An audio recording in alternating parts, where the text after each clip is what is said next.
Hello, everyone. Good evening, wherever you're joining us from, and welcome to the 6th episode of Unplugged with Ross.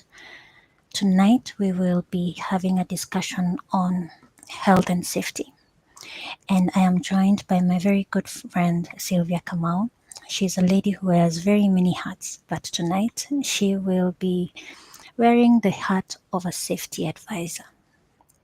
So, tonight's topic is preparedness and emergency response, both at work, at home, when you're commuting, wherever you might be. We want to raise awareness in terms of, our emergency response. Before I hand over to my colleague Sylvia, I would like to highlight a couple of statistics to bring us to understand or appreciate the importance of, emergency preparedness. So, 85% of employees believe their workplace is prepared for a fire, but only 60% have had actual fire safety training. 73% don't even know how to use a fire extinguisher. 81% conduct fire or evacuation drills at least annually. Yeah. 83% of organizations also regularly update their emergency contacts. 25% of companies are viewed by their members of staff as unprepared for emergencies. Now, something interesting. In 2024 in the United States, a study of 2,000 adults showed that in an evacuation, this is how people prioritize the things that they will take away with. So 50% will prioritize their cell phones and chargers. 45% are going to prioritize important documents. 36% will prioritize medications. 36% will prioritize food. And 33% will prioritize water. 42% of companies conduct regular tabletop exercises. Sylvia is going to give us a good understanding of what a tabletop exercise is. But now in the current modern day and age, only 25% of organizations schedule work from home tests as part of their continuity plan. So as you can see, the statistics are varying. In some cases, they are concerning, where people do not think that the organizations are prepared enough in the event of an emergency. But also as individuals, how ready are we in the event we were to find ourselves in an emergency situation? Sylvia, karibu sana. And thank you so much for joining us this evening to have this very vital conversation. I am more than, the understanding that I have or appreciation I have in terms of health and safety is all thanks to you. And I'm very honored to share that with the people that are joining us online or who will watch this later. Sylvia, karibu sana. Welcome. Thank you so much, Rosalie. I believe you can hear me loud and clear. Yes, ma'am. Okay, awesome. Thank you for this opportunity to be able to come discuss a topic that is close to my heart, and also I believe can make a very big impact in the event of an emergency. It can mean the difference between saving a life, safeguarding property, and ensuring that everyone comes out safe out of a situation. So today's topic, my main objective for today is, and this is a candid conversation. I did not feel, as I expressed with you, that there is need to do a PowerPoint presentation. I wanted it to be as relaxed as possible, because my main aim is not only to disseminate information, but to spur up a question in everyone's mind and that is to bring you to a heightened sense of your situational awareness in any situation you will find yourself. Because we are not able to tackle all emergencies, and we do not know all sorts of emergencies that you might encounter. But having situational awareness and living this webinar with a sense of, oh, I need to go and check on this and check on this in my home. I didn't know that, or maybe I need to reinforce this, is what I want us to come out of this webinar with. Yeah. So I'll start with emergency preparedness and response in the home. So in our homes, this is a safe space where we are so used to our routines, and we know where we presume we know where everything is. But I want to take you through a situation. So I'll just be sharing nuggets. For the African setting, we know that we really love safeguarding our homes. But then the question becomes, yes, we are protecting ourselves against burglary. And so we have reinforced our windows, we have reinforced our doors. I know homes where people have they close one keys for the main door, then you have an upper latch and a lower latch. But the question for me, in the event of an emergency, how are you going to come out?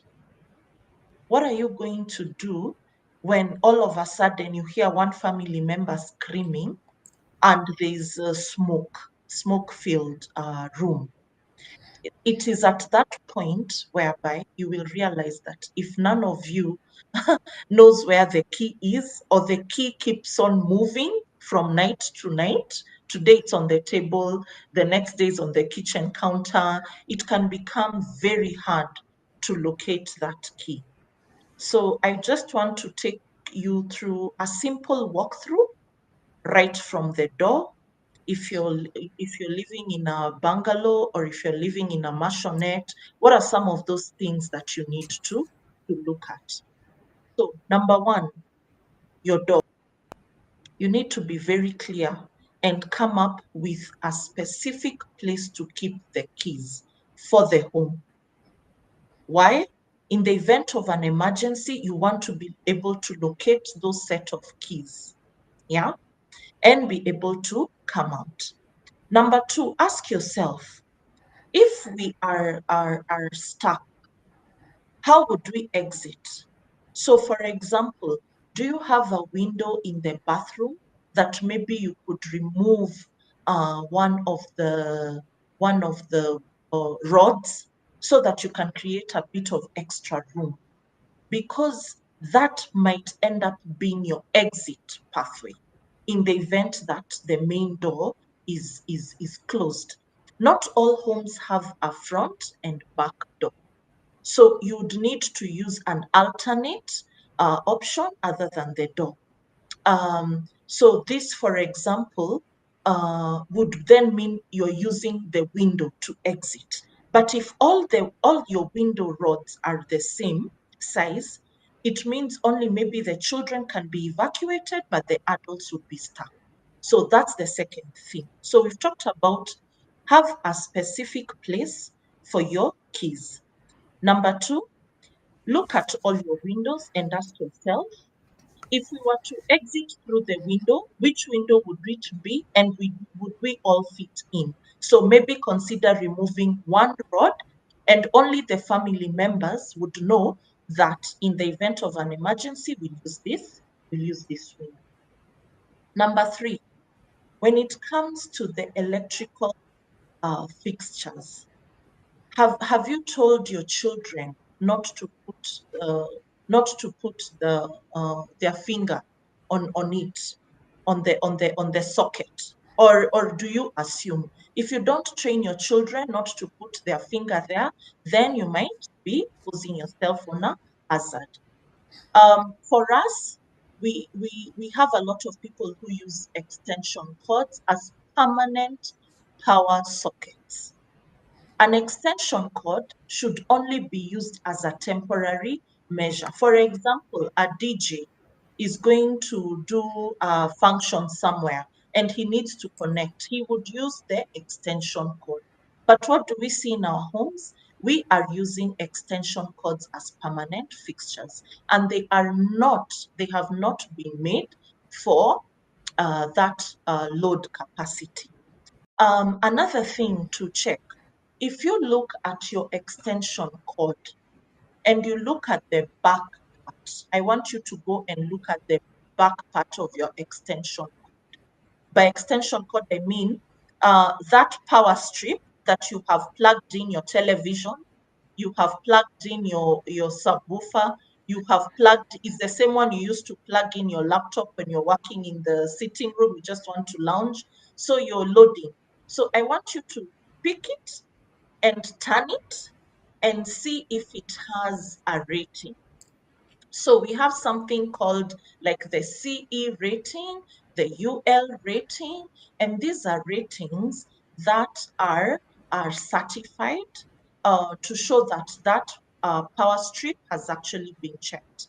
Unfortunately, we have a lot of, for lack of using a better word, we have some extension cords that have made it to the market and they are not rated. So I want you to go check behind your power strip and see if it has any rating for safety measures. If it has nothing, it's just a plain, chances are high it has not been certified. And so you're likely, if you were to get an electrical fire, it would mean that the load was too high and maybe the root cause is a malfunctioned extension cable. We move from there. So we've done the sitting room. Let's go to the kitchen. What are some of the things that you need to ensure are in place? Um, to all these are things I'm mentioning to reduce our risk in terms of something happening in the home. So long time ago, we used to have our gas cylinders inside the house. Nowadays, if you're going to move or if you're going to you're sourcing for a home or a house for rental, I would advise you to consider a home or a rental that has the gas cylinder outside of the home. Why is this important? Is in the event of gas leak, at least when the gas cylinder is outside, it's already going out into the air. But when it is in an enclosed room, it is so easy to have an explosion because the gas, the vapor that is coming out of the gas cylinder is contained. And so it's very important that nowadays, and even if you ask your landlord or you're building your own home, these are provisions that are happening. Let us move to another thing. When you're not in your home and you've left, for those who have children, when you've left your children at home, where are the children normally made to sleep? So, for example, give my example when my home caught fire. In our home, during the day, my daughter was sleeping when she was young. She was sleeping downstairs. So that was something that was part of our routine, and that is something that I had taken the nanny through that kind of training. Why? In the event of an emergency, you want to be able to come out very quickly. For example, if it is a fire, fire spreads within seconds. And so if it touches from the ground floor, it touches the roof, it will spread and go upstairs very quickly. If you have a young child who maybe was sleeping upstairs, it becomes very hard to rescue that child. But if the child was sleeping in a downstairs bedroom, rather during the day they're within reach, it becomes very easy to evacuate that child than a child who's upstairs. So that is something else that somebody considers.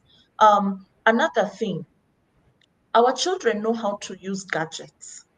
But have we specifically trained our children to be able to text, to send a simple text message? Or do we just know our children are good at playing games and uh, winning and watching YouTube shorts or whatever, but can they send a simple emergency text message? And I'm not saying a call, because you can find that network can be off, but a text message sometimes actually tends to go than even a phone call.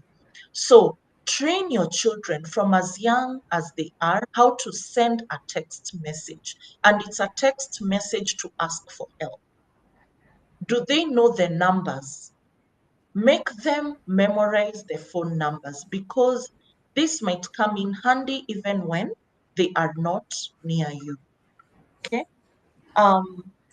Another thing I would want to check is, I came to find out when it comes to insurance, you think you're taking insurance and you think your whole home is covered. Well, yes, there's insurance that covers the movable and immovable assets. There's something called all risk and low risk, and this I had to learn the hard way when when the home was on fire. And maybe Rosalind, here you can chime in. I know you did work in the insurance industry. Yeah. Thanks for that, Sylvia. Yes, I couldn't agree more on the value of having insurance, home insurance.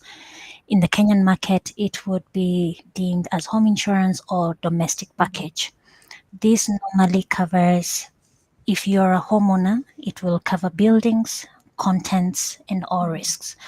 Buildings will consist of your house and any other structures within your property, including the wall and the mhm, tanks.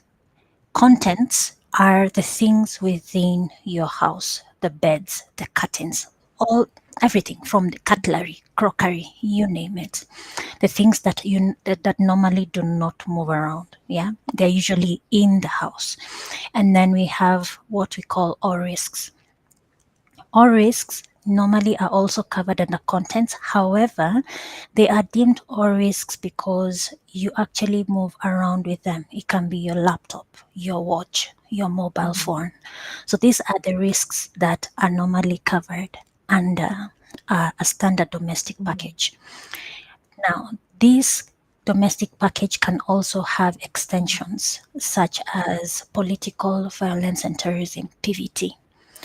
And these are things that you need to engage your insurer or insurance broker to understand the layout of your policy, the fine mhm, print.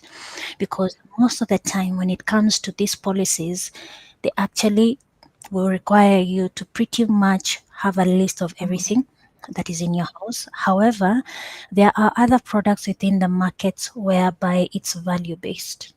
It's a different product mhm, altogether. Also to mention, if you're renting, the building is not yours, so you cannot insure the building. The landlord, the owner of the building, is responsible for insuring that mhm, building. So in this case, you as a tenant would be looking at contents and all risks mhm, cover. So these are the items that you need to have a discussion with your insurance agent, insurance broker, or if you deal directly with the mhm, insurer, these are the details you need to be aware of. You need to know the extent to which that policy is going to cover. You need to be aware of any deductibles that in the event of a claim. You need to know what risks, what are the cover limits. All these things are, we need to build this awareness because, as Sylvia says, in the event of a mhm, fire, you can lose everything or you can lose mhm, partly. So if you have a part loss and your policy is not sufficient enough, it means you will need to dig, go back to your pocket and pay out of mhm, pocket.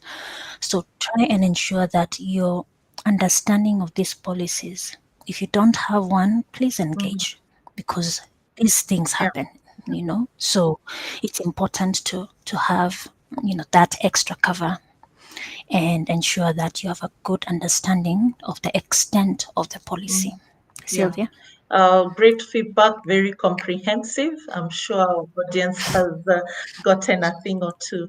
So, the next thing I would want to ask, so back to the home, that would be critical is, have you ever done a home drill?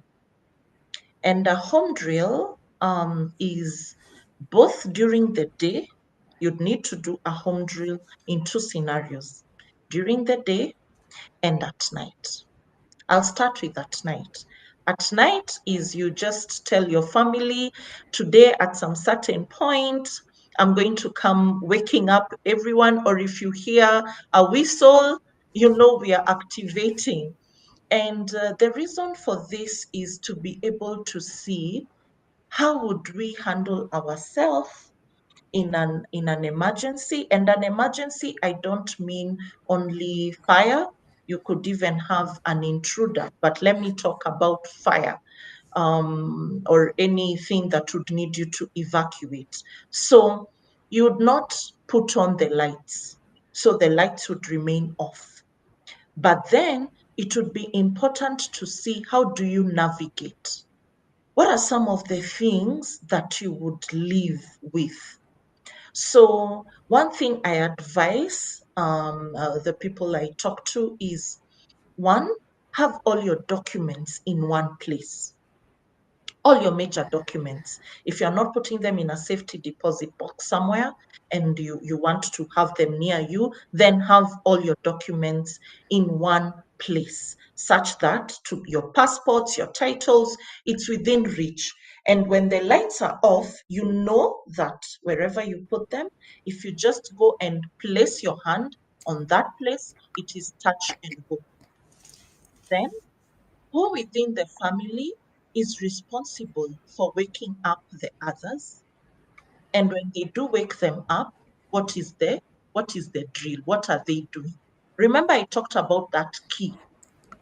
Then, in the event of a fire, one thing you need to know is you do not walk straight up. You actually go on your fours. You go on your knees, and you want to be as low as possible. And it is at this point that I say, can we get into the culture of closing the door behind you? Every time you leave a room, close the door behind you. Why? Because this is critical in containing, for example, a fire. It can give you a few minutes to contain a fire before it starts spreading out. So get in the habit of closing behind the doors with you.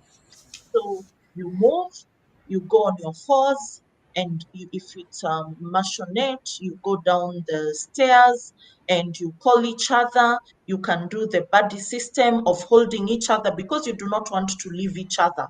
You want to move as a pack. So you can actually hold hands, but you're still on your fours, or like you're really going down, you're really low until the entire family is downstairs. And from there, you know whether you have a front or back door, you're able to assess the situation. Remember, I talked about that window. You need to go and physically test, can we come out of this window? Or if that window is in a place then that is within danger, then can we locate the key that we talked about, and we exit? Another point, it is good if you're able, if you're capable, you can invest in what we call detection systems. So for the home, you can invest in smoke detectors. However, we do not put smoke detectors in the kitchen and the bathroom. Why? Because you can be cooking your meal and it starts overcooking, and then the smoke, and it's something like here in Kenya, we talk about ugali, or you're cooking something else and it overcooks and it starts burning, and you can generate smoke, and that can actually trigger the smoke alarm. So you don't do that. So for the kitchen or the bathroom, for the bathroom, that's because of the steam. So for that, we use heat detectors. But all other areas, you can use smoke detectors. Then you can get an extinguisher for your home. So this would actually help. Like you can have one extinguisher upstairs and one extinguisher downstairs. Now, because we do not know the type of fire that somebody that is the cause, you do not want to start thinking, oh, is this in the safety world? We have class A, B, C, D. Well, so you don't have time to start thinking about what kind of fire. So I would say you're better off just buying dry powder, which can handle all the fire cases. And then if not that, then you can do CO2, which can also handle electrical. But dry powder it's normally very messy, but at least it can do the work of both for the major classes of fire. Then so once you do that, you're coming down the stairs, you're coming with your family, you're holding on to each other, you have your extinguisher in place. If you're able to see where the fire is coming from, then you can be able to um, uh, go on the opposite direction. But please note, most of the people, what gets them is not even the fire. By the time the fire is coming, it's reaching you, you're already out due to the smoke inhalation. So if the smoke is too much, then you're able to know by touching the doorknobs. And if you feel they're very hot, you can put towels down there to just try and safeguard yourself, and then maybe try and come out of the windows, because in not all situations you'll be able to get downstairs. So that's why I'm saying it's very important to do a simulation in the dark to see how far you get, and do a similar simulation during the day. So that's just fire. What would you do in a medical emergency? Has your nanny been trained? Do they know what to do if they're left with the children? That's why we say first aid training is very critical. Don't think that you're empowering this nanny who has come to work for you, and then you pay for her training, and then after you pay for her training, she leaves. You know, you if you have that mindset, think of the repercussions if your child would be caught, or even you're the one who might actually need help, and that nanny is the one who's going to help you. And you can start with something simple as watching YouTube videos as a family if you're not in a position to afford. But at least you are able to start. You can say, today we are going to learn about choking. You put like three clips of on YouTube, and you start practicing as a family. Even that nanny, she's seeing, she's watching. Your children, they are seeing, they are watching. Even you, it can become a refresher as you wait to save money uh, to get to be able to do the official training. So there are some of the things you can do, like choking, how to identify somebody who is getting a heart attack or a stroke in the home. There are so many clips on YouTube that while you're waiting to go for an official training, you can already start learning online. Another thing that is critical in the home, get in the habit of telling everyone the minute you use an iron box, you have to unplug it and close it and put it on top of the iron board. That is a standard operating procedure that should be followed. And whoever is doing that training, you should be able to, every time you go and do an audit, you check, did you remove until the whole family gets to know. Anytime ironing is done, you have to you have to remove, plug, and put it on top of the board. I can't tell you. I don't know if it has happened to people, but before we implemented this in our home, we would start driving, and then you've reached I don't know where. You're like, wait, did the did we switch off the iron box? I don't know if it's happened to you, Rosalind.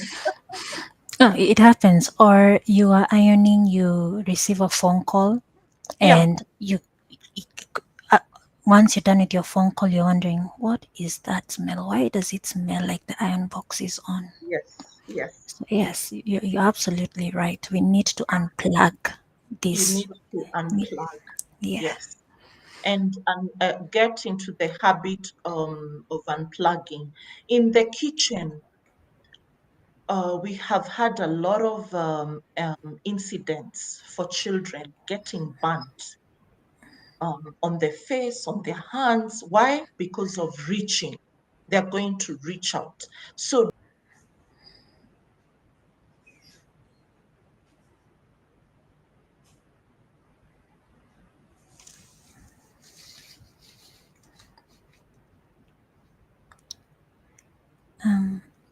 Sorry about that. I think we are having a slight internet issue, but we hope to be back online in a bit.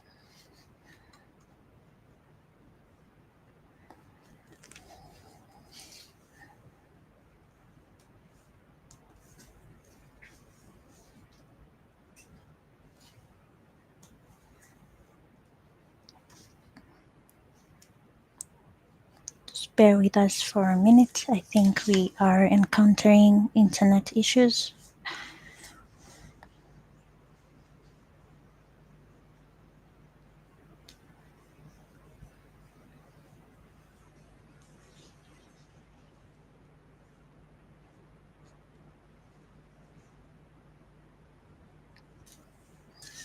Sorry about that.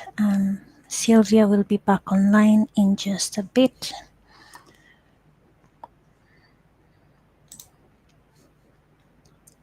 But I do hope the conversation is enlightening to you. The importance of having these extra measures can be the iron box, it can be, you know, ensuring that, when someone is done with the shower, if you're using instant showers, having them switched off, ensuring that we the floors are not slippery, so ensuring that in the event of any spills on the floor, that is handled immediately to avoid any falls and avoiding a medical emergency. In the event of, for example, as Sylvia was talking about, say, burglary, it's good to identify what would be the best way to get off or get out of that situation where possible. So identifying that. And I do appreciate in the Kenyan context, could be living in a very old building or you're renting and the the house does not have the facility where the gas cylinder can be, hosted outside, or old bungalows, we still have our cylinders inside. So how is our aeration? And that's why it is normally advised in the event of, say, a gas leak, you are advised not to switch on the lights because a spark can actually cause a fire because of the concentrated gas within that room. It's normally advised that you open the doors, open the windows to ensure that there is a lot of aeration taking place. A lot of times within our homes, sometimes it can be a challenge, especially when it comes to preparedness. It could be our domestic workers. Had they been trained on basic first aid in the event of someone choking? Or are they aware of maybe a child has, say, a respiratory condition like asthma or someone else within the family? What do they do if, say, someone is choking? What would they do if, say, the child was out playing and they had an interaction with an allergen, they come home and they're having trouble breathing? Where is, the inhaler? How would they handle that? So it's important because, in as much as we go to our workplaces, and we will cover the workplaces and we will cover other areas, it is important to give the same seriousness we would give in our work environment to our homes. Normally, when you're doing you know, safety audits, Sylvia is coming back online. Sylvia, welcome back, and sorry about that technicality.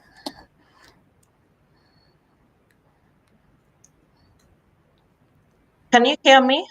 Yes, we can hear you. Karibu sana. Sorry about that glitch that you've experienced, but good to have you back. Yeah. Oh, technology and all this. I was actually now trying to log on to via my phone. Yeah, we're gonna do this. So where was I? Let's just hope Um, nothing. I no, lost my actually, train you of came in when thought. not to Mhm. worry. I will just bring you up to speed. I was actually just talking about the importance of being aware about, for example, if you have a gas leak in the kitchen, you're normally Mhm. advised not to switch on the lights because there can be a spark within the switch system and that can lead to an explosion. And we have Yeah. someone joining us online asking, how does lighting lights relate to gas leaking? So it's Mhm. if the gas has leaked and it is concentrated in that room or within the house, the key thing here is open the doors, open the windows. When you Yeah. go to switch on the lights, there's a very small spark that normally happens in the completion of Mhm. that circuit. And that's the Mhm. only thing that will actually lead to a huge explosion within the home. So it's normally advised that in the event that you have a gas leak within your house, open the doors, open the windows until the air quality within your house is good enough that you feel that the gas element has gone down, that you can actually then get back to the norm. Sylvia, please to give us insights on that.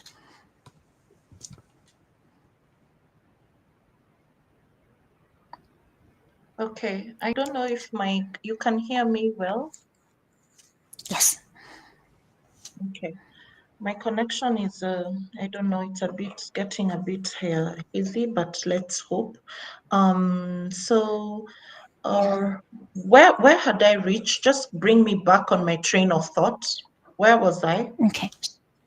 We were at you're doing the evacuation at the house. There are instances whereby you will not be in a position to, maybe the door handle is very hot. You need to put a towel at the end, and you might not be in a position to Yeah. actually go Yeah. downstairs. So identifying the window, identifying where the keys are, that's where we were at. Okay. Okay. Yes. And and doing the drill, and Yes. also if you have vulnerable persons in the home, it's very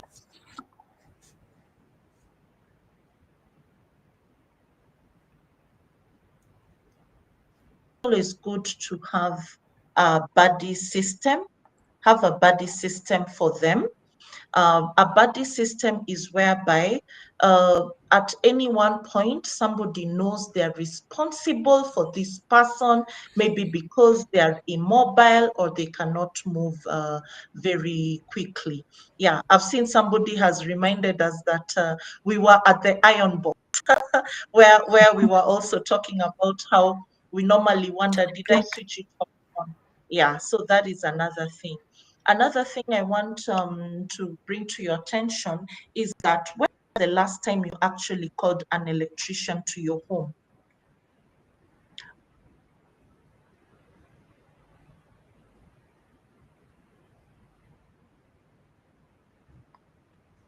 Don't you think that those electrical fixtures maybe need to be checked? So there's something called like, and your appliances. So there's something called a portable appliance test. This is for your appliances, for example, your kettle, your fryer, your microwave. It's good to have these things checked. You could have an insulation resistance test. to come and check. You could do thermography to check if you're losing, if there are any heat leaks. So it's something that you don't only call an electrician to come and fix maybe your light fixtures or come and fix an equipment. Get into the habit of also calling an electrician, come and check. The worst thing you'd want is to have an electrocution in your home. So this is also part of preparedness for the home. Um, I'm just looking here at my notes if there's something else I've missed. Oh, the other thing is um, then knowing that in case you have insurance as family members, um, put somewhere maybe in a fridge so that in case somebody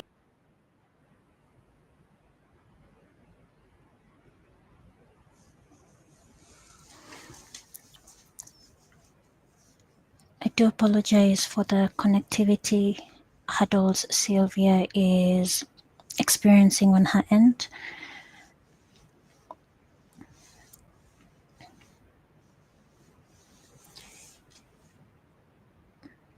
But if I can pick up in terms of insurance policies, in the event you find yourself having an emergency, for example, it can be fire related or a medical emergency, it's imperative once you account for the lives within your household, it's imperative that you reach out to insurance providers. If it's a medical situation where emergency services are required, then it is important that within the as you work as a family unit, you've identified who is going to be making a call to call for the ambulance or notify the insurer. In the event it is you're looking at a fire, obviously there are authorities that need to be reached out to, the fire engines, etc. It's important to have this information at hand, either saved with your phones or available the same way we are talking about having the documents, having the keys at a certain place. It's also important for people to know or to be aware of emergency contacts that they can reach out to in the event of an emergency. That notwithstanding, you can also have a medical emergency, as an example, within your home where maybe the child had an asthma attack, as an example. So in such a situation, it's important for the nanny to reach out to the parent to inform them that we had this incident, but things have been contained. Welcome back, Sylvia. I'm really sorry for the connectivity issues you're having, but hey, it happens to the best of us. yeah, I don't think I'll have it again. I've actually just quickly moved to Tether and yeah, let's Welcome back. work with that. Yeah, So to bring you back, you were talking about insurance and contacts to reach out to. So you yeah, can proceed. yeah. So make sure you have contact details in the at the fridge or somewhere where the whole everybody in the home has access to. And I think in the essence of time, those are good tips for us to know. So the good thing to ask yourself, one, in the home, if I need a medical emergency, who is going to help me? Do the people around me know what to do? Yeah. What's our nearest hospital? Do we have access to an ambulance or not? Or we would have to rush to the hospital? And if it is a fire emergency, do we know which number to call? For example, in Kenya, I do know that if you want to get the private fire engines to come, yes, they'll come, but you'll have to pay. So, do you want to get into that private contract, or um, do you just want to call the nearest emergency or call the hotline and just wait, make it a wait and see? So those are things you need, and you can only start unraveling gaps the more you do drills, the more you see the family members asking questions. If you live alone, not everybody lives with company. If you live alone, what do you have systems in place that somebody you can collapse at night and you need help? But are you the type of person whereby 3 days later people still think, oh, they're okay? You need to have that one contact person who you have shared with them. If I ever go for more than 24 hours or 48 hours and you feel you've not heard from me, please just know something is wrong. Come to my house. Yeah. And that is very important. Do you know, I don't want to go into those details right now, but you can go to YouTube and find out. If you're choking and you're alone in the house, what do? You can Cough. be alone in the house. You cough. Like, yeah. You might find yourself in the house alone and you're choking. What do? Yeah, so there are some maneuvers that you can use and just check. So like I said, my main aim is to just spur those questions into you so that you can start saying, for this scenario, what can I do? Now to I'll move to our commuting, then I'm coming to the workplace.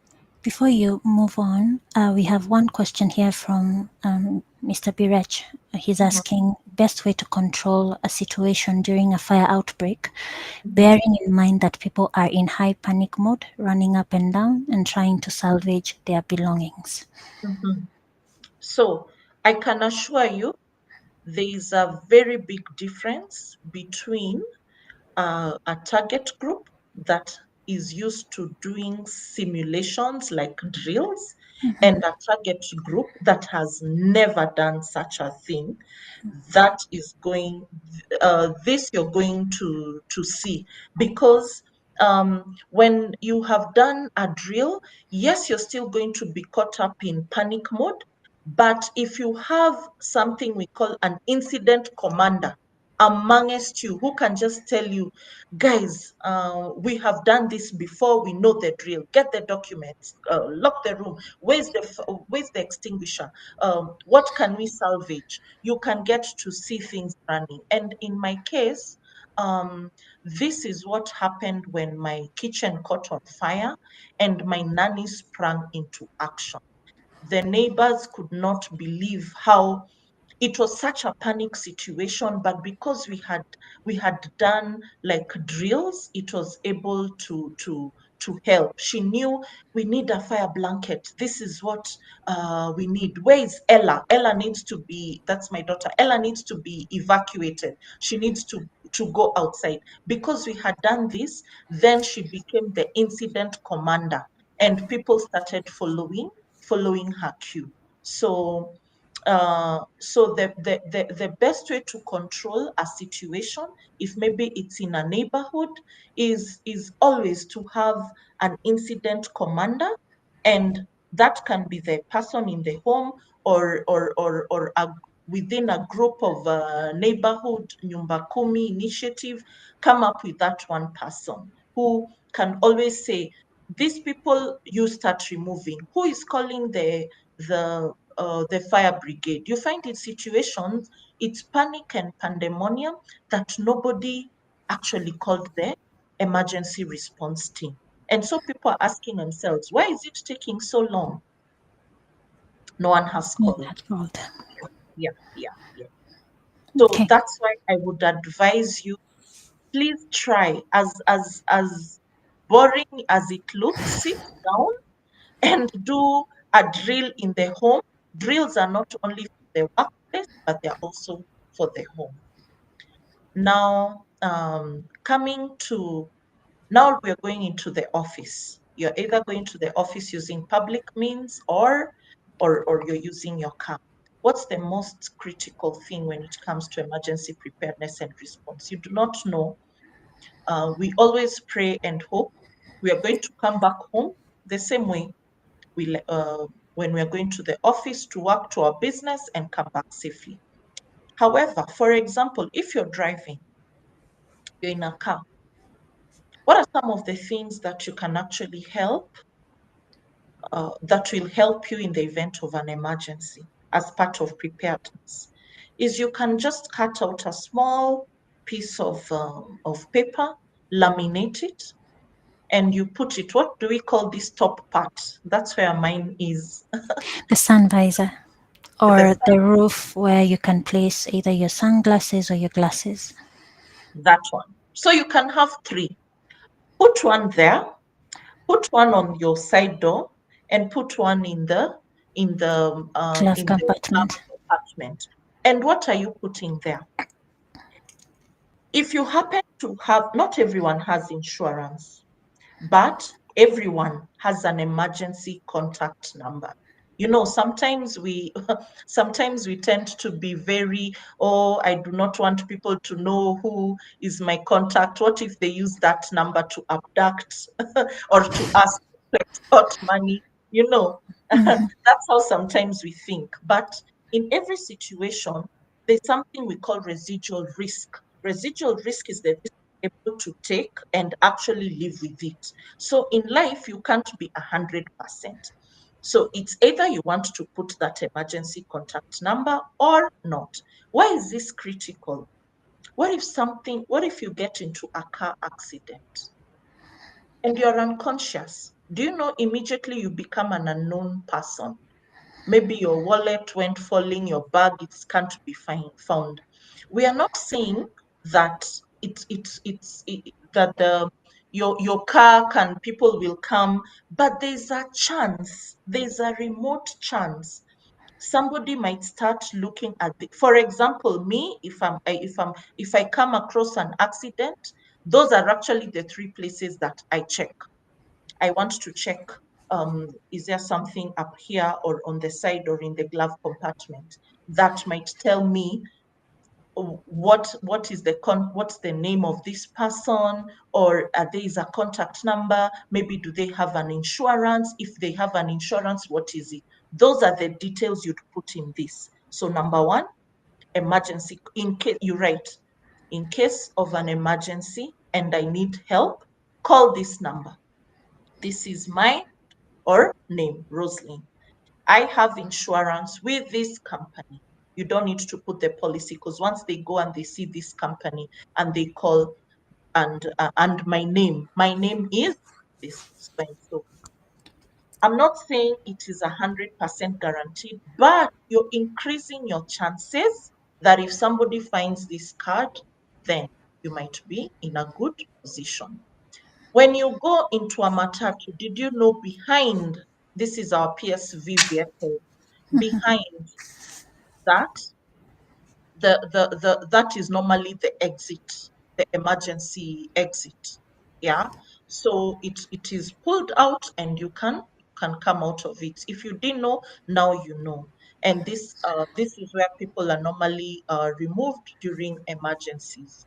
So for your car, for those who drive, that is a tip that you can use for emergency preparedness and response. And also for your children, those who have children, train them, teach them to buckle up, to wear the safety belts. It's very important. Don't let them just enter. Give them, get them into that habit, because it is part of preparedness. Now let's move into the work. Mhm. Just before you continue, I think it's also important for us to insist a bit more. If, for example, you are a couple, your wife or your spouse or your partner has had a baby, it actually breaks my heart when I see the spouse with a newborn baby seated at the front. Mm, They need to be seated at the back. The child needs to be in their cassette. yes. There are instances whereby children are standing, Mm-hmm. they're not seated, they are not buckled up. In the event, You see, you may trust your driving, Mm-hmm. but you never know who else is, driving alongside you.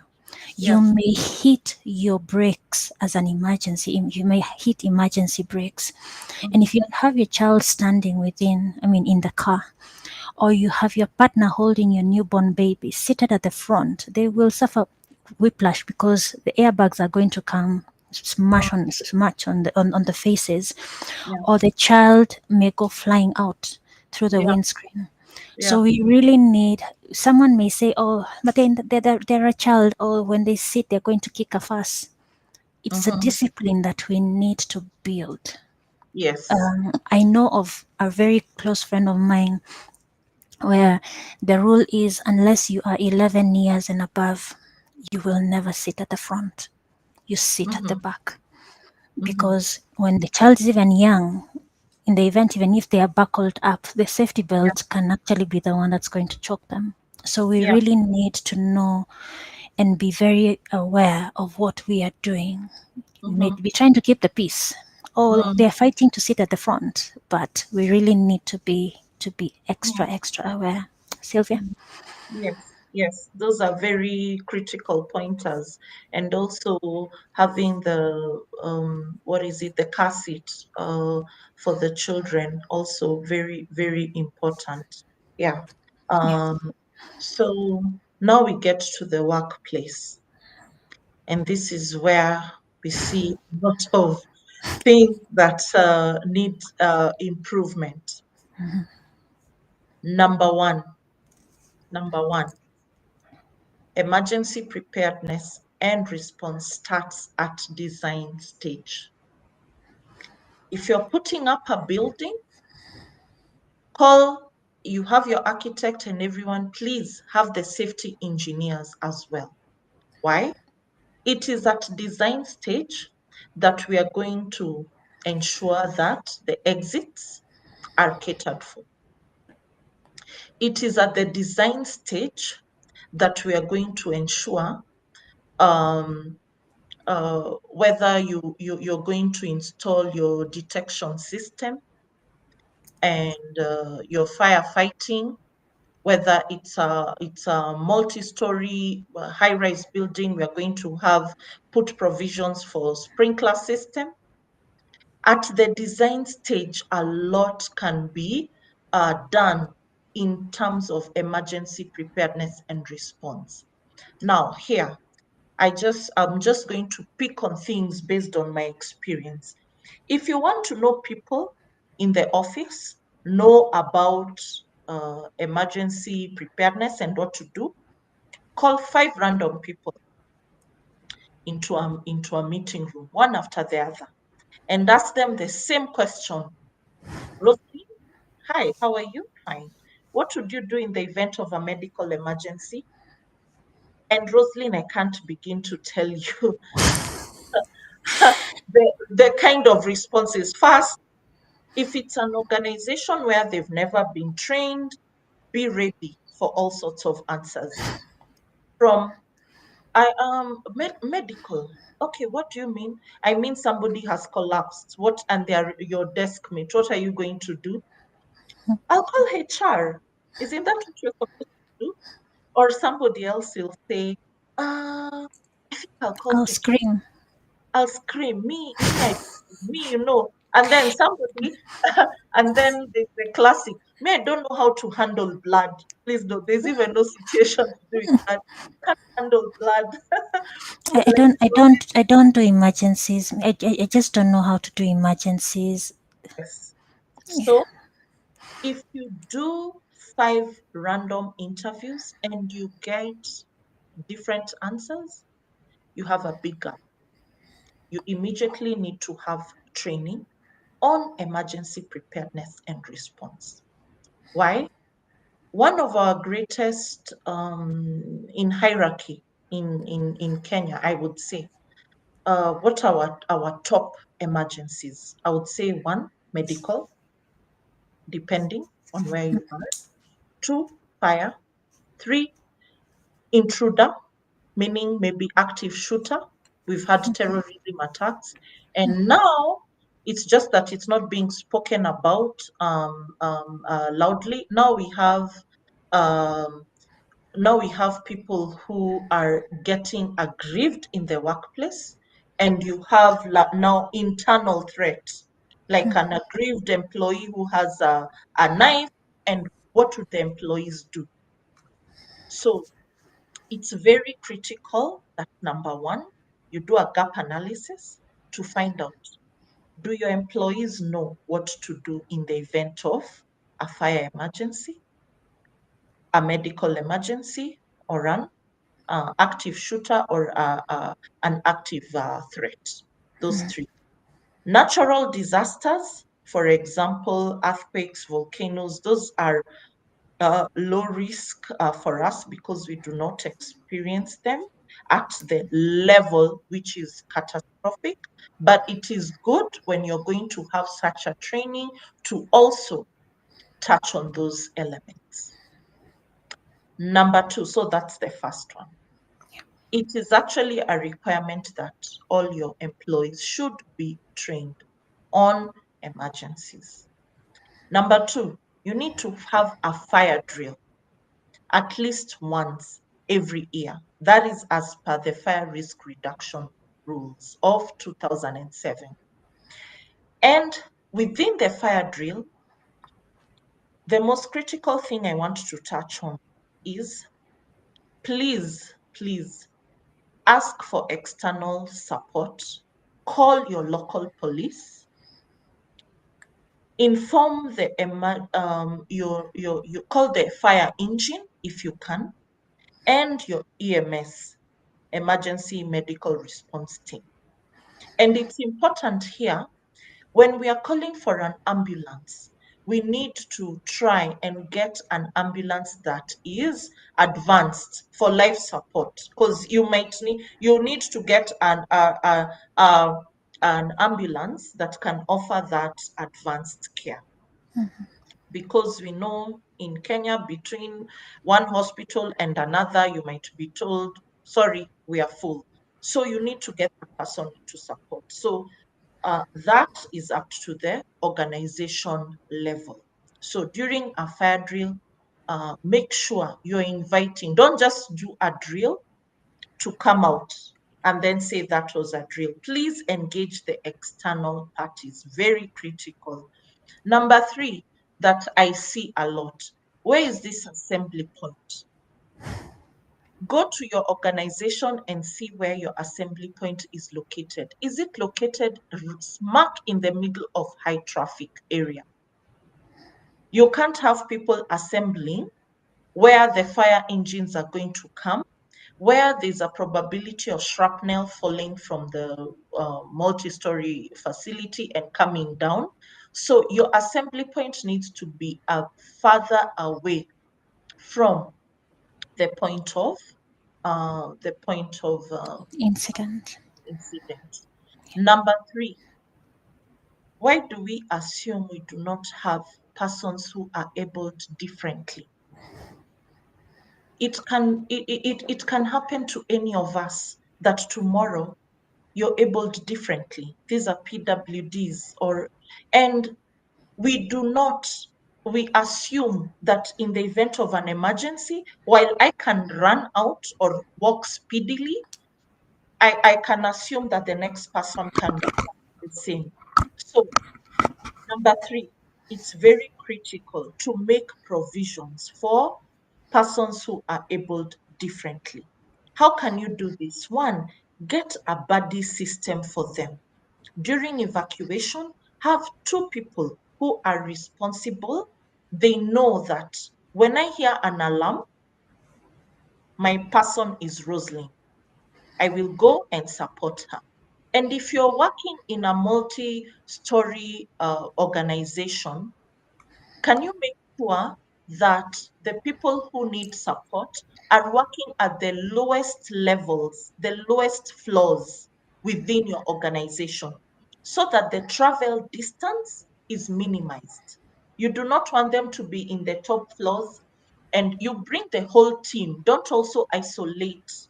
That is also not good. Don't isolate. Bring the whole team to work in the lower floor, Only that, in the event of an emergency, you have a shorter travel distance, and the buddies can be able to support the persons with disability. Number two, does your office location, or rather, am I at number five? I won't even do the counting. Mhm. Another thing, do you have the audible and the strobe light? Do you know right now we have earphones that totally block the noise? You cannot hear. And so you need strobe lights that are actually going to make people aware. Oh, do we have is the alarm on? So if you do not have this, you might have some employees being left behind because they are not able to hear the alarm because they are so busy on the blocking the noise from their headsets, and that is happening. So it's important. The second reason is because you might have persons who have hearing impairment. They cannot be able to hear your audible alarm, but they're able to see the flashing beacons, the strobe lights. So that is also a requirement that you should have. Another thing, Just to complement what you're saying, one, someone might wonder what is a strobe light. So, just to give an example, if you've ever been to an office and you see a red, something like a red item at the top of the door, or mhm, strategic places where there is signage, mm, either this is the exit or whatever, that strobe light, when it is activated, it mm, actually flashes. So, for someone who's joining and they're wondering what is a strobe light, it is part of the safety signage that is usually, you know, installed within buildings to guide people out. So, strobe lights will actually be guiding you towards exit doors. mm, So, Sylvia says, the alarm for someone for someone who cannot hear mm, the audible alarm, then the strobe light will be what is going to save the day for them. yeah, And also, when it comes to the buddy system in our current, work environment where yeah, people work from home, that buddy system can the buddy have a backup mhm, so that the person is someone can be on leave, someone can be working from home. Who is going to be the support mm, system for this person who's enabled differently? So we have to be our brother's keepers to ensure that every life is accounted for. Sylvia, maybe we can also mention, the importance of, in the event people are evacuating out of the building, there's the one that is accounting for the lives, and mhm, there's the one that is yeah, going to yeah, identify where the risk is coming from. yeah, yeah, yeah. Okay. So I'll do that under the incident command system within the workplace. But I wanted to just let me just finish on the different things that we normally see. The two more. Then I come to the incident command system where we talk about that. So the other thing that I want you to go to your workplaces and look is what we call the designated exit, the exit door. First off, from the fire risk reduction rules, the minimum should be 90 centimeters. That exit, 90 centimeters. If it is smaller than 90 centimeters, that exit is not good because you're supposed to have space to exit quickly. Then here is another one that I see a lot. Once you're exiting through the stairs, first we should not exit through the elevators. Should exit through the stairs during an emergency. But the most critical thing is we have the infrastructure called the fire door. This fire door, unfortunately, some offices, some locations, buildings do not think this is a critical element. I want to tell you this is a very critical element because when the firefighters are coming, they're coming to rescue people from the they are called the safe haven, the refuge, the fire exit stairs is supposed to be a refuge because the fire emergency door should be working. And how does it work? It has something called the fire rating. It's designed in a way that once you enter the emergency staircase and it's locked, the fire cannot come to your side. I don't want to go into the jargon of pressure differences, but this is for any safety person now. You need to find out, is there a certificate? If you're going to audit a place, you need to find out what's the fire rating of that door. Is it 30 minutes? Meaning, after 30 minutes, then the integrity will be lowered and smoke can start passing through. Is it rated for 1 hour? Is it rated for 1.5 hours? Meaning it can safeguard and prevent so much heat, and it will not be breached for up to 30 minutes. Okay, so it's very critical. When we say push bar, go check your emergency exit door. Does it have a push bar, or is it just a door that we have something called the mag lock at the top of the door, whereby you just see signage is written, please do not open the door, the alarm will go off. Yet it has a key. That is not an emergency door. A emergency door should have a push bar, meaning any employee during an emergency can come push out, but it should not, it should not be able to, from the outside, you can't come in. And before I forget here, very dangerous. Go check in your organization, very dangerous to open the emergency exit door and just start straight on a stairs. You will have a lot of stampede during an emergency. You need to open that emergency door and first have a landing bay. Okay? First, you need to have a landing bay, and then you can start disembarking on the stairs. If you open the door and it's leading just to stairs, that is wrong. Should not be. That was a fault at design stage. Another thing, in Kenya, you can have external, meaning you can have your building and you have an external staircase. However, you should not have a spiral staircase. Why? This is another cause for stampede. Why? Because now I'm using a lot of hand gestures because every time you step, the within a spiral staircase, the tread, it's like a triangle. So your full foot is not stepping on the stair. So half your foot is on the stair and half your foot is dangling. So Suspending. during an emergency, you can imagine people are trying to go down a spiral. So what will happen?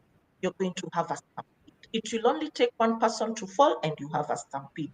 Then you have another emergency. So all these are tips.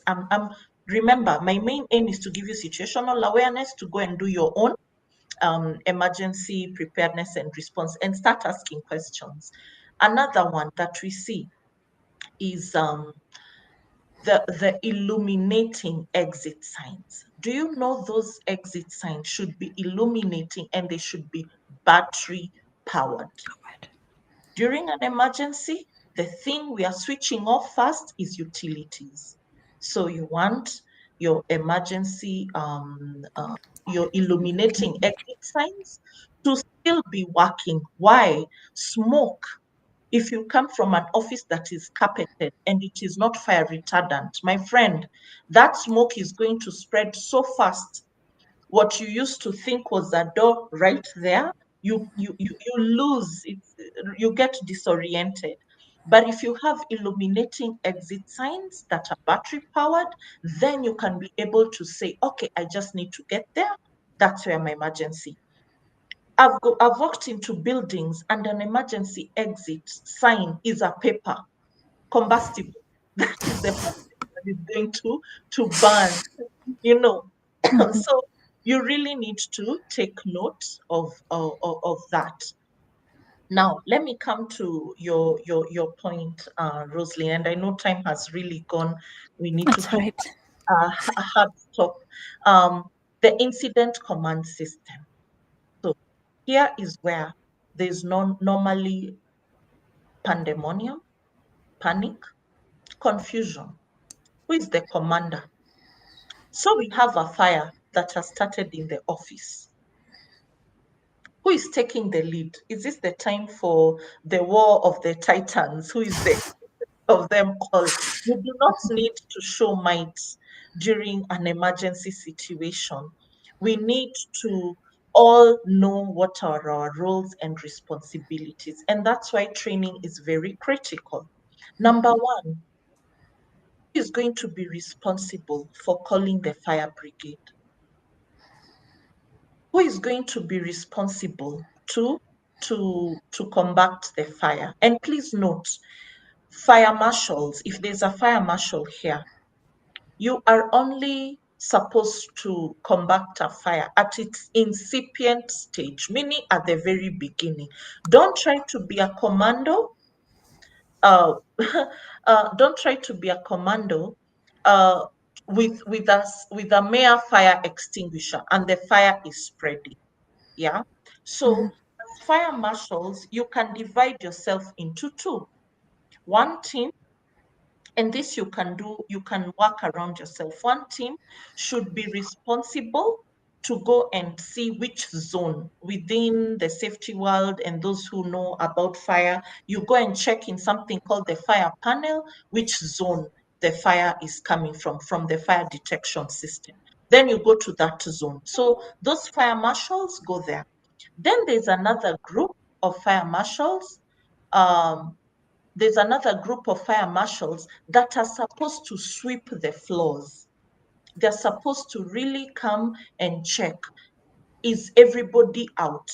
So if you have trained your fire marshals and all fire marshals don't know what to do in terms of when they hear an emergency, they're all just sweeping the floors and no one is going to check, can we be able to contain the fire? Then that might be a problem.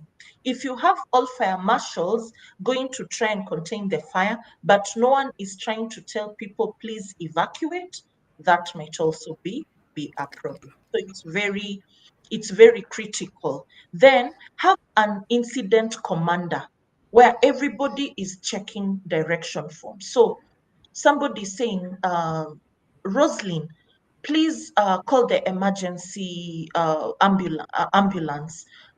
Peter, please ensure that what is it called? That the fire engine has been called. Grace, please ensure you take a list of all the employees. And right now, I can tell you it's very difficult to account for employees in the assembly point because of the flexibility of the flexibility of working. We now have a lot of organizations that are working from home. So how do I know Rosalind came to work today? Or how do I know Rosalind came to work today and we have an incident? And yeah, so you have to have that incident commander who is going to take the situation and have different roles and responsibilities assigned to employees. Now, do we only have fire as a potential emergency? No. You could have a medical emergency in the office. Which is your nearest hospital? Do you have a rapport with that hospital? Your nearest hospital might actually be a satellite clinic. We now have the major hospitals who have satellite clinics. Have you ever gone as a HR or as a safety or as a security to go and try and create a rapport? They might be having an ambulance, they might be having an ambulance service. Yeah. So it's very important to go and create a rapport with your nearest satellite institution. Yeah. That will help you a lot. Another thing is that emergency contact and next of kin need to be known. Yeah. I couldn't agree more when it comes to, emergency contacts, the need for that. And Mhm, also when it comes to medical emergencies and fast mhm, aiders, mhm.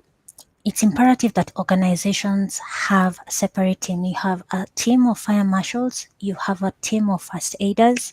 Yeah. It's also important that they have reflecting jackets that can actually tell you this is a fire marshal, this is a first aider. Mhm, Your employees need to know who are the first aiders, so mm. that I just don't drop, I'm here, Yeah. Sylvia is my desk mate, and then I just collapse. Yeah. And then someone is wondering, do I call HR? Do I Mhm, call the CFO? Do I mhm. call security? Who do I call? People need to be aware of who are the first aiders.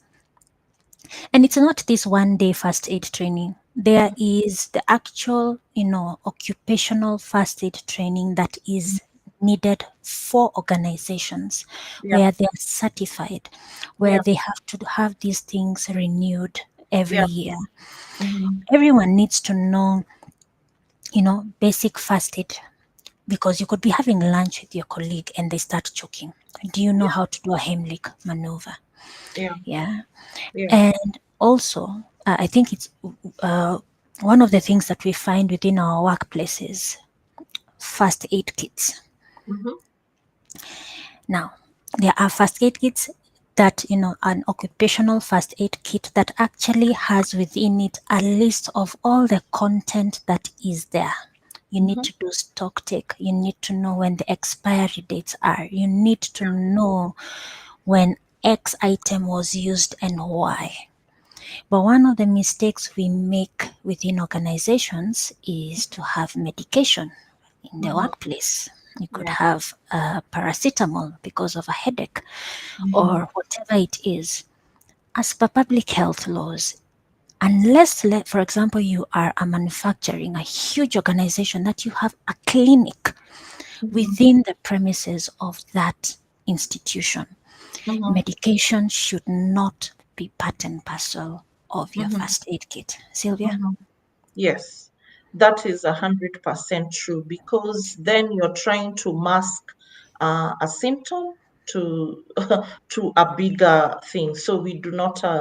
It's actually not allowed to have medication in the first aid boxes. Yeah. Um, I had one more that I wanted to talk about. It has kept my mind, but hopefully it will come. Mhm. And I would want emergency one of the thing we've had in Kenya, we've had Westgate, we've had Use Dusit, it. and so are we prepared when we are so used to doing drills to get out, but are we ready for shelter in place? And what does shelter in place look like? Yeah. So that is something that we also I do not see a lot being done locally, and we need to start preparing our employees and what is it called, training them so that they know, because sometimes it might call for you to shelter in place and have that heightened situational awareness. I can hear gunshots coming from the left. When gunshots are happening on close range, you do not even know where it's coming from. So you need to ask yourself, are we going to buddy system, five of us, and we pick fire extinguishers and use them as our to try and protect ourselves? Do we have places we can hide and wait? Do we have code names that we can use? During shelter in place, you want to put your phone on silent, you want to contact one person and contact that one person and tell them, hi Roslyn, I think we have an intruder in place, or we have workplace violence. I am in the boardroom called called SIP boardroom or C1 boardroom. I am going to switch off my phone for now because I do not know how long I'm going to be in this situation. Very critical. You do not know for how long you're going to be in a situation where you shelter in place, so you don't need your phone to be running. So you switch on, you get you send a message externally so that somebody knows your last location. You switch off your phone if you can, stay for a while, switch back on because there some might be some critical updates that are coming in. Switch back off. That way you're able to safeguard your charge. And then if possible, buddy and keep an eye.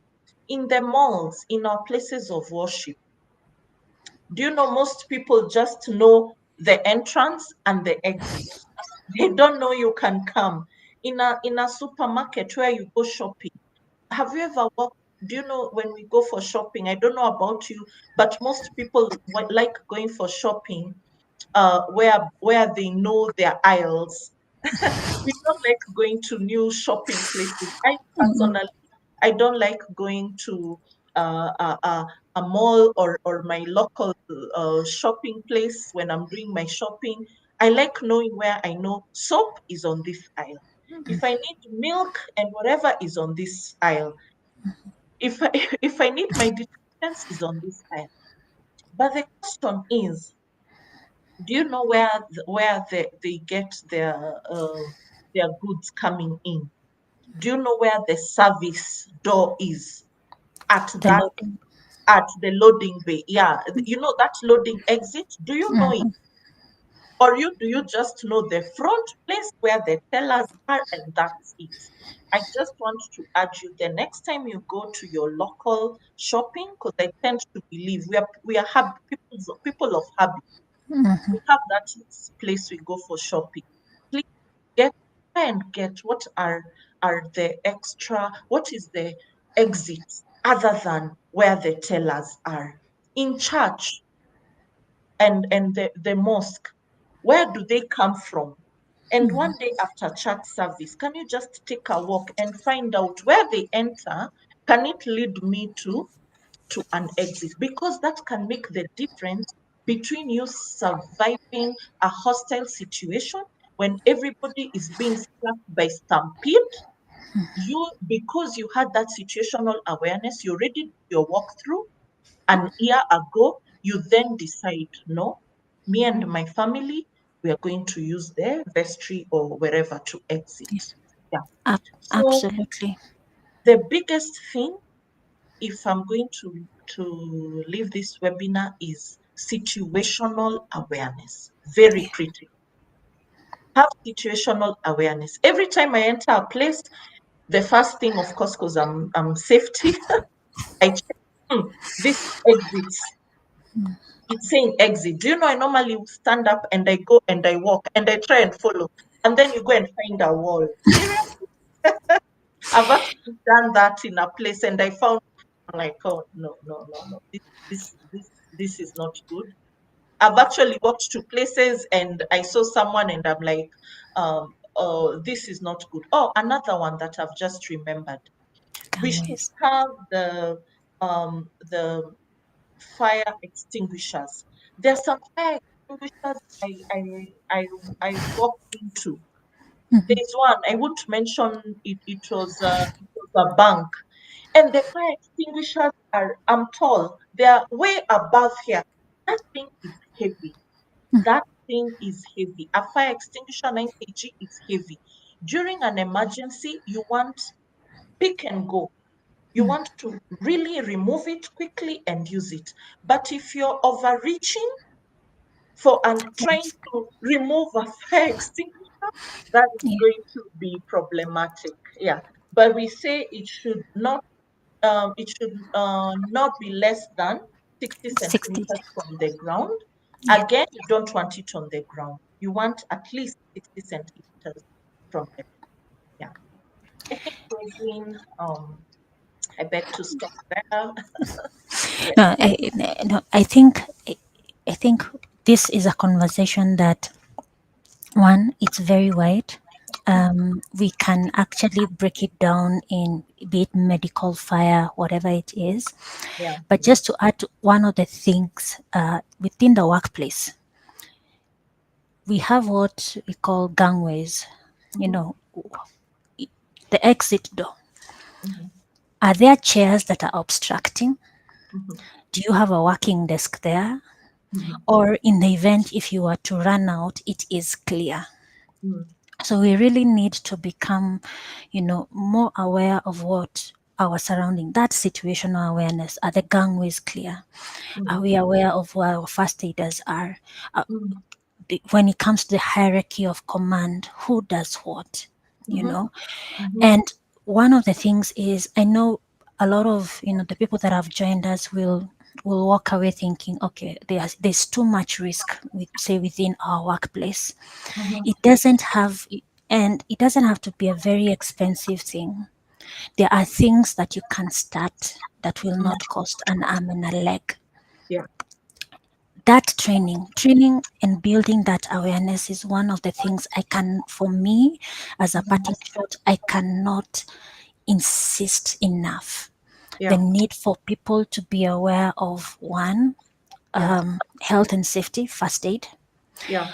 fire safety, Mm-hmm. because you really do not want to have someone pouring water and you have an electrical fire. You Yeah. can be assured that you're going to be shocked and you Yeah. have more casualties. Yeah. People need to be aware of, the differences of the different extinguishers. Is it water? Is it foam? Is it carbon dioxide? What is it? Yeah. Yeah. Why are Yeah. there buckets of sand in some places?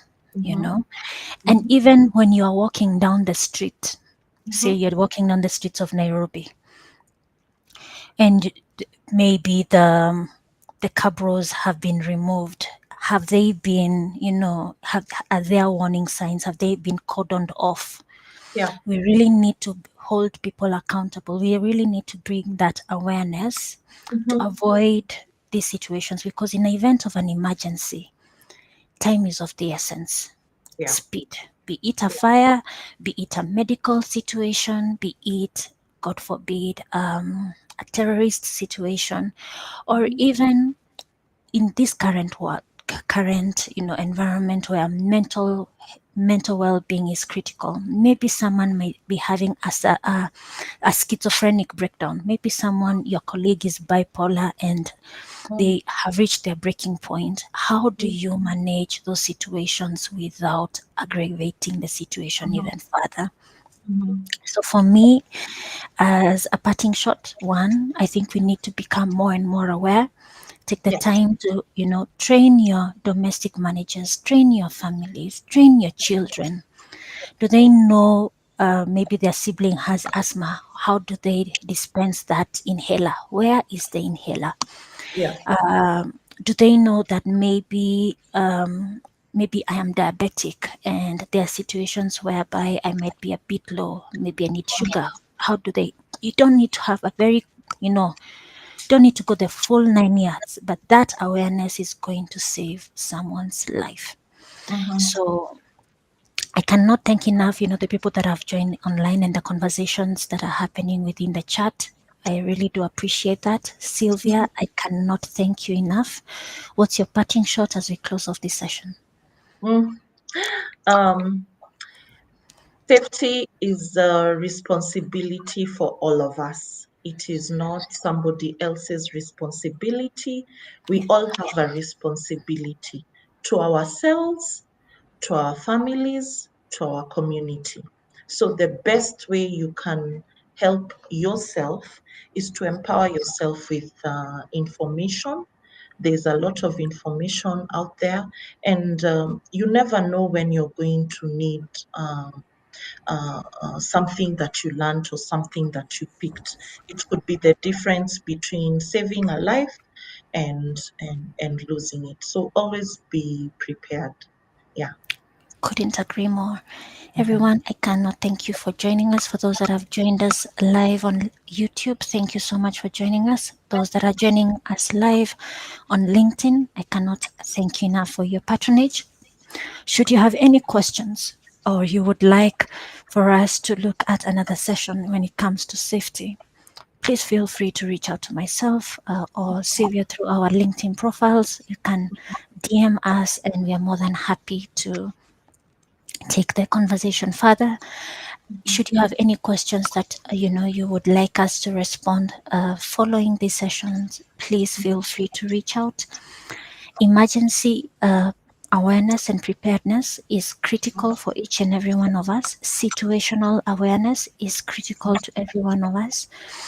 Sylvia and I are not saying that once you're done with your church service, you start walking around the compound and Mhm, the pastor and everyone else will be wondering what is happening. All we're saying is have these conversations within the church, within your, for example, if you live in a gated community, please have these conversations so that you can know in the event of an emergency who will be there for you to save the day.